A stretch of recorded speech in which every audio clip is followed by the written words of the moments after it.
Signature d'un communiqué conjoint à partir de la Suisse ce 22 août 2026 entre l'AFC Barème 23 et la RDC. Qu'est-ce que nous pouvons retenir de ça? Kabila silaki na ekala. Il fallait kaka kokangaye.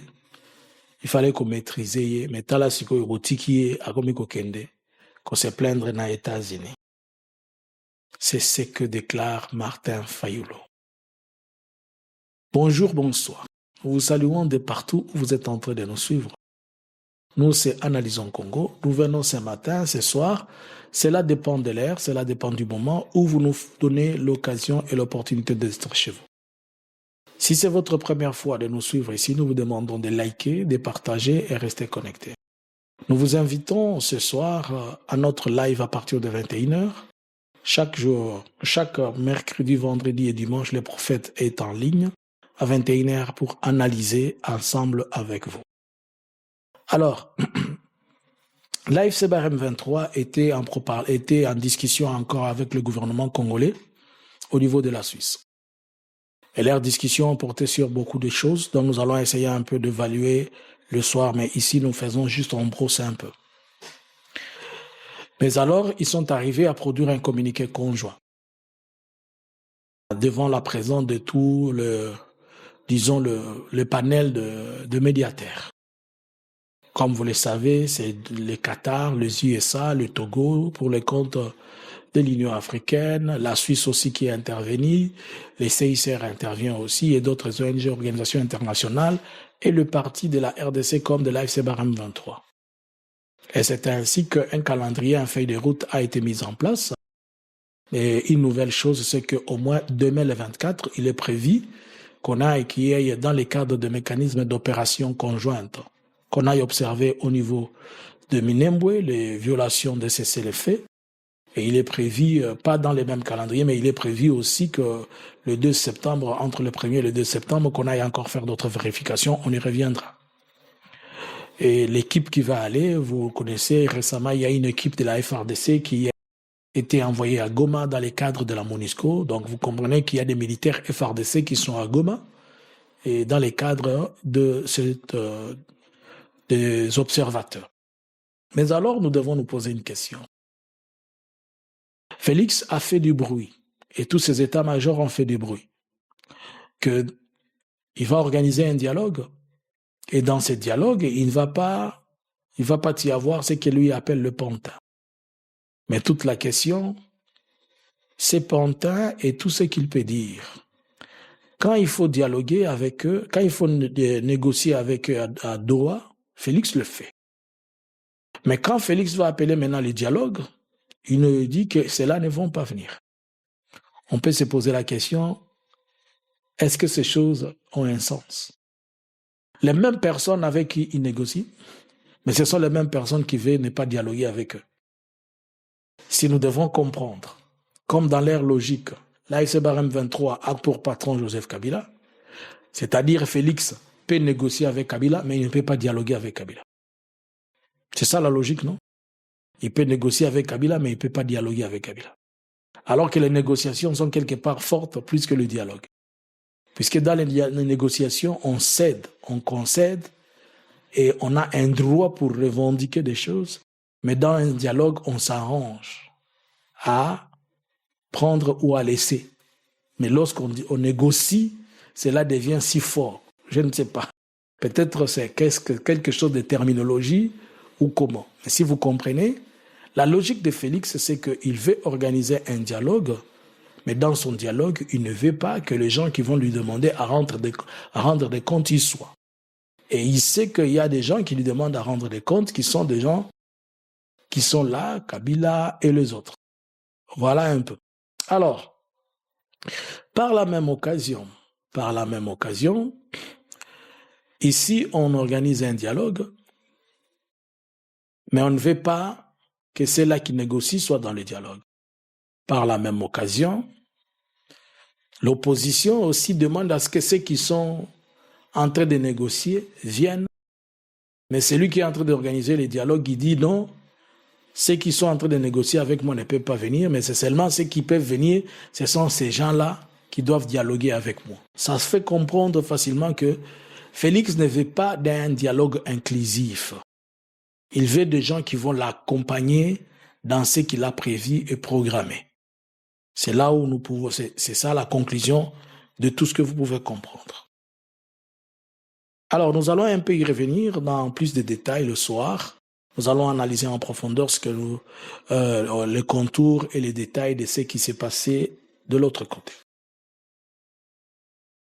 Hier, Martin Fayulu s'est retrouvé devant la diaspora. Et il a échangé beaucoup de choses.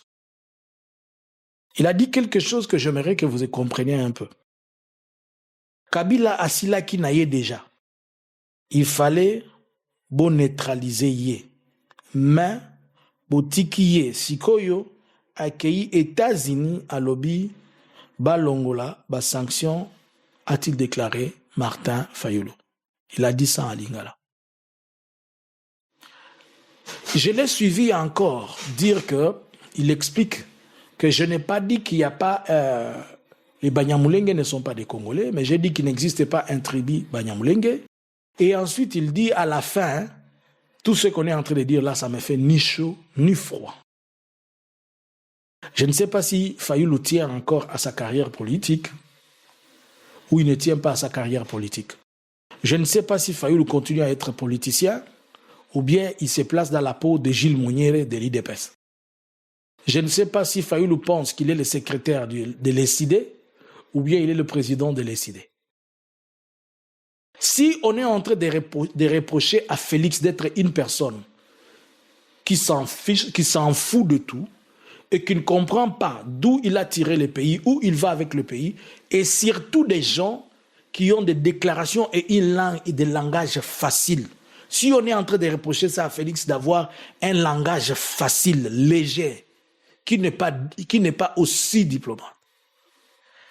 Voilà le même comportement dans la personne de Fayulu, qui Fayulu se donne l'opportunité de riposter ou bien de balancer une pierre ou répliquer ou retourner de mots qui n'ont pas le sens et la place d'être à un groupe, à une catégorie de personnes.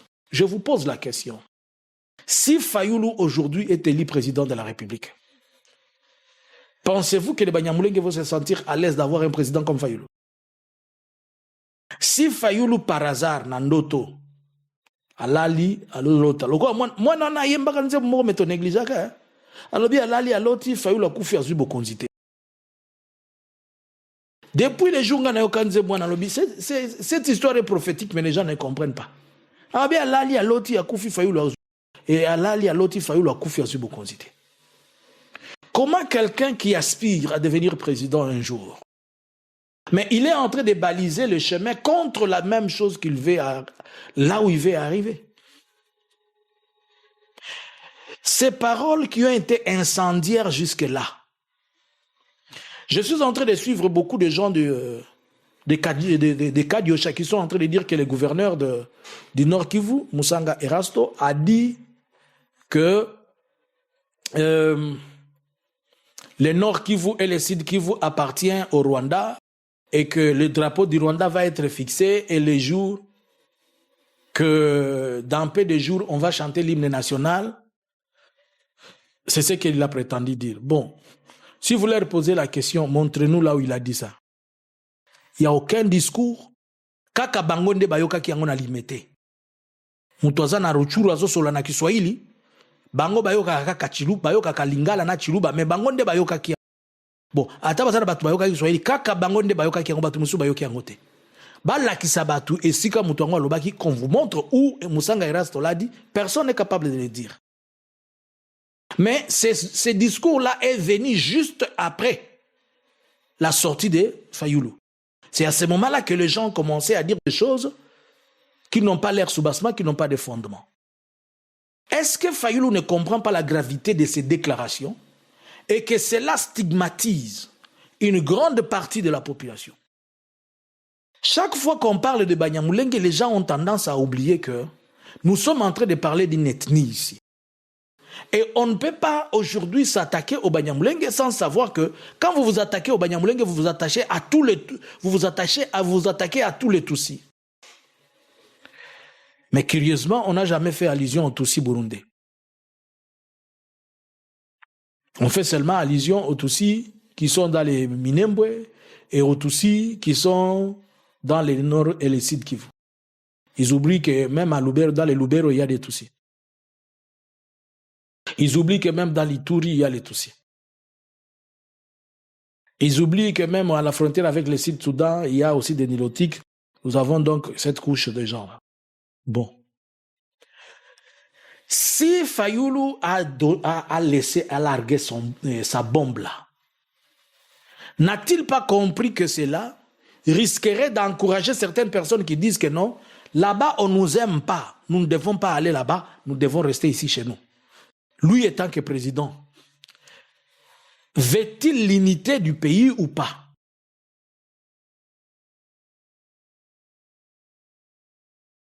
Et puis il dit, je m'en fous.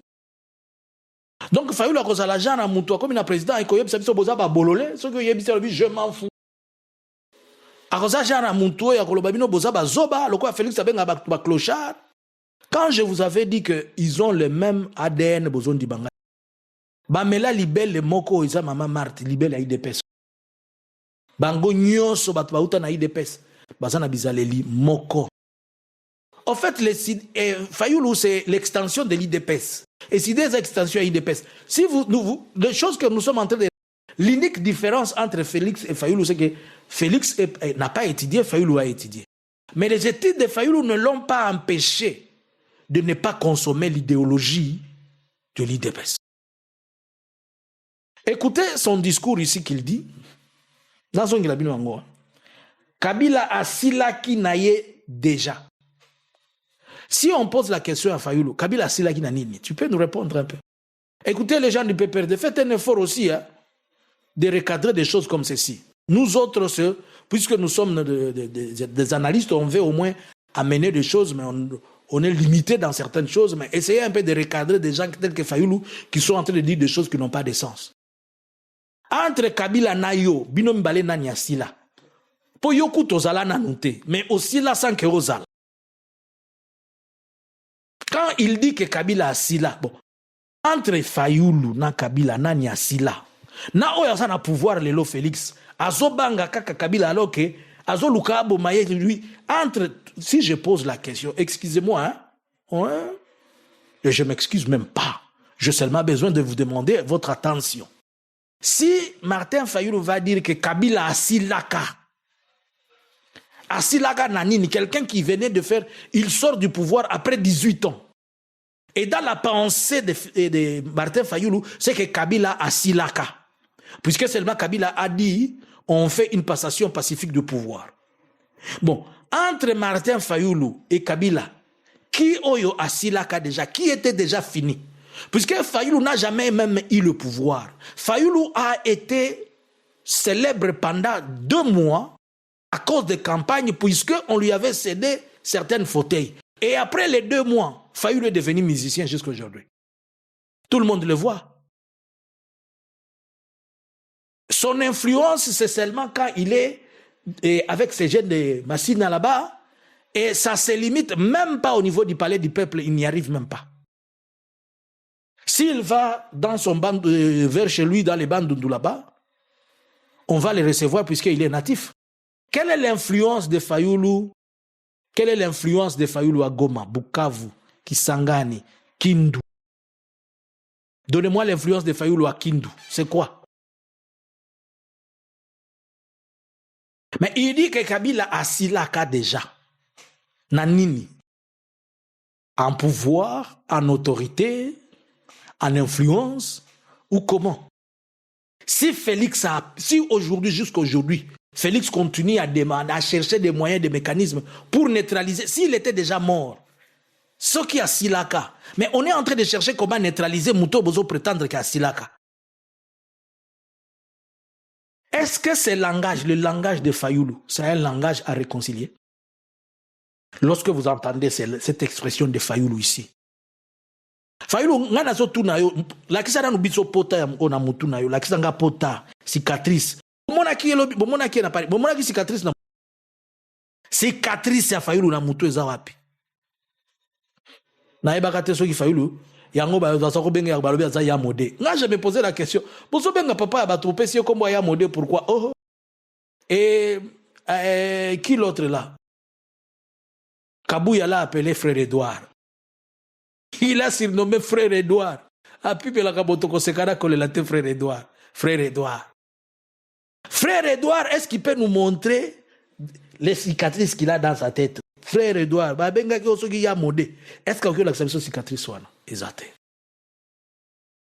L'expression de Fayulu, Fayulu est en train de faire des expressions sandières qui ne permettent pas. Il n'a même pas encore compris où il est en train de partir. Et il ne sait pas ce qu'il est en train de faire. Je vous dis, ndoto ya mwana wane kokoma vérité, akokufa azui bokonzité. Il est en train de briser chaque étape. Donc, et Fayulu et Félix sont tous des scandales devant le micro. Où est parti l'essence intellectuelle de Fayulu? Comment vous n'aidez pas Fayulu à avoir une bonne communication? Comment Fayulu devient une personne de raté communicationnel comme Félix? Comment ces gens ne comprennent pas que quand on est arrivé à certaines statures, il faut un degré de diplomatie différent. Bon, on peut aussi les comprendre. Bon. Il dit il fallait, à Sila qui déjà, il fallait qu'au Salanini, Kabila Sila qui déjà, il fallait neutraliser. Fayulu, dans un pays comme la RDC, où les gens sont en train de chercher la cohésion nationale. Voilà les mêmes Fayulu qui prétendent qu'il faut dialoguer avec Kabila et les autres. Il faut négocier avec Kabila et les autres. Mais Yende Azolobake, Kabila était déjà fini. Il fallait le neutraliser. Maintenant, vous le laissez qu'il aille demander et ressortir ses sanctions aux USA. Et ces sanctions étaient ces sanctions, selon lui, savaient quelle influence dans la personne et dans la vie de Kabila. Je pense que jusque-là, si Kabila l'a fait, c'est juste dans le sens formel ou dans le sens du respect quand même, une certaine courtoisie dans la diplomatie et une certaine élégance. Je pense qu'il a fait juste à cause de l'élégance. Mais nous savons tous que sur le plan du fond, dans 2 ans ou 3 ans, nous sommes là avec vous. Vous allez voir que ce bureau-là va dire, nous nous excusons, on s'est mis à un peu vite en besogne, on n'a pas retrouvé, et ils vont lever leur histoire là. Quand l'argent que Félix avait donné comme dépôt va finir. Et d'ailleurs, je suis sûr que le dépôt a déjà fini. Puisqu'il a acheté toutes ces histoires-là. Auprès des gens, auprès de qui il a acheté, lorsque l'argent va finir, ça va partir en fait. OK? Alors, en comprenant les 2 choses que j'étais en train de vous poser d'abord la situation de Félix et l'AFC, nous devons aussi nous poser la question la plus principale. Pourquoi Félix a pressé maintenant que les gens se retrouvent encore à Doha? Il a compris qu'il a du mal à l'Est. Il a compris qu'il a des problèmes par rapport à l'avancée des troupes de l'AFC. Et la seule façon, comme il ne peut pas les stopper, comme les États-Unis ne peuvent plus intervenir, c'est aller demander le respect de cessez-le-feu. Mais même si Félix demande le respect de cessez-le-feu, c'est lui le grand violateur, si ça existait. C'est lui qui va encore violer ce cessez-le-feu-là. Donc ce cessez-le-feu-là n'empêchera à rien aux gens d'avancer, puisque selon vous, entre Fayulu et Félix, est-ce qu'il y a un pas de distance ou bien c'est les mêmes? À vous le clavier. Bonjour, bonsoir. Analysins Congo subscribers.